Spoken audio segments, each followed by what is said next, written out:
We're going to shift very quickly over to talk about what's been going on here in the UK and the ridiculous Labour leadership fight. There's a High Court challenge that's supposed to be due out some point in time today. I haven't seen anything cross since we've been here. Change the whole landscape, couldn't it? Yeah, explain a little bit about what's going on. Well, the High Court challenge it's a legal challenge as to whether Jeremy Corbyn can go on the ballot without any MPs. Without being nominated. In other words, whether he gets a free pass. Right. And if he doesn't get a free pass, then he'll have to go back to get MPs nominations, which is obviously going to be very difficult, given that the vast majority of MPs don't want him there. Yeah.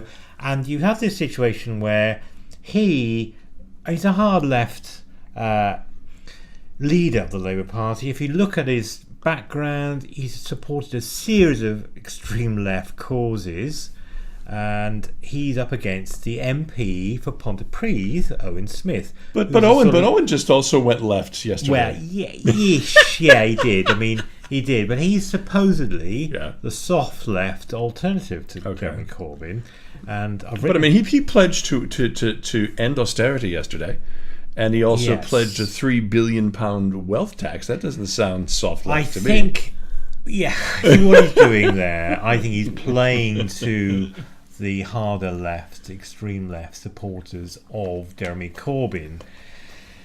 I've worked with Owen, and he's a very ambitious person. He was accused, he was thought of as being a bit of a bully in the BBC, and so he's going to have to he's going to have to overcome all that. And I've written about this on the Eye Investigates, and so you've got these two very different characters fighting for the leadership of the Labour Party, which actually is a very, very important role. It's the leader of the opposition. Yeah. At a very difficult time, challenging time. Well, the last poll says Labour's down 16 points. They are down 16 points. Under Corbyn. And a lot of them will actually prefer Theresa May, the Conservative, as Prime Minister, compared with their own leader, Jeremy Corbyn. Hang on, what is that all about? Let that sink in for a minute. They actually prefer Theresa May. They think Theresa May would be a better Prime Minister than their own leader. I mean, you could make it up, could you? Well, and then there was this. I mean, I happened to notice on Facebook a number of lefties got together here in Cardiff to support Corbyn, which I thought was kind of interesting. I mean, they were originally in a room about the size of our studio, and then they had to move into a room that looked like it held about 35, 40 people, and that was to overflowing. Don't get me started. I mean, these people, it seems to me anyway, that they prefer ideological purity over electability. Okay. Right? So, under the rules, they haven't got a hope in hell of winning in 2020, the general election. Right now, no.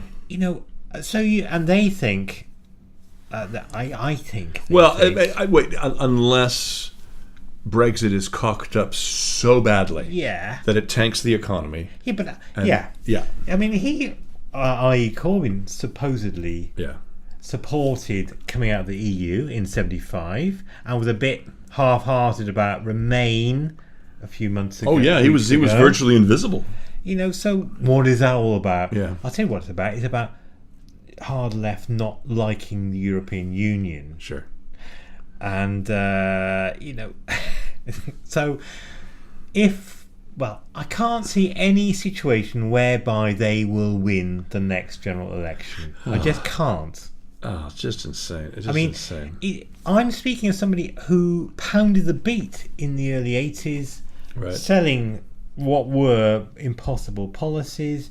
So I speak as somebody who knows what he's talking about. The parallels are there for Labour in the 80s, in the early 80s. So does that mean we have Mrs. May for the next foreseeable future? Quite conceivably. That's a depressing thought, and I was in such a good mood after the Democratic National Convention. I mean, it is a very important role, isn't it? Leader of the opposition. So you've got hard left Jeremy Corbyn versus soft left Owen Smith. you know, which is no choice at all, really. And it's a very, very important job. And if he stays in, I mean, if the High Court rules in a way that says, you know, he doesn't need to have the nominations, he's already projected to win 76 to 24, you know, in terms of the vote. So you think the odds are he will get in as leader because his support is in the base. Yeah. It's among members, not among MPs. But not among MPs. And they vastly outweigh the MPs. So Owen Smith maybe one of the latest polls puts him at half the level of support that Jeremy Corbyn has. So the odds are on Corbyn winning. And then what happens to the party if he does? Well, there is talk, right, of an alternative progressive soft left grouping in Westminster, which may or may not include many or all of the 172 MPs who thought he was no good. And they've only got 200 and something, right? And so if, as in entirely possible, Corbyn wins, if this, you know, court case today puts him on the ballot, if he then wins, if there is then this, you know, grouping of progressive left, you could see a complete split then. You know, SDP style split of the 80s. So I'll let that sink in a bit. Depressing.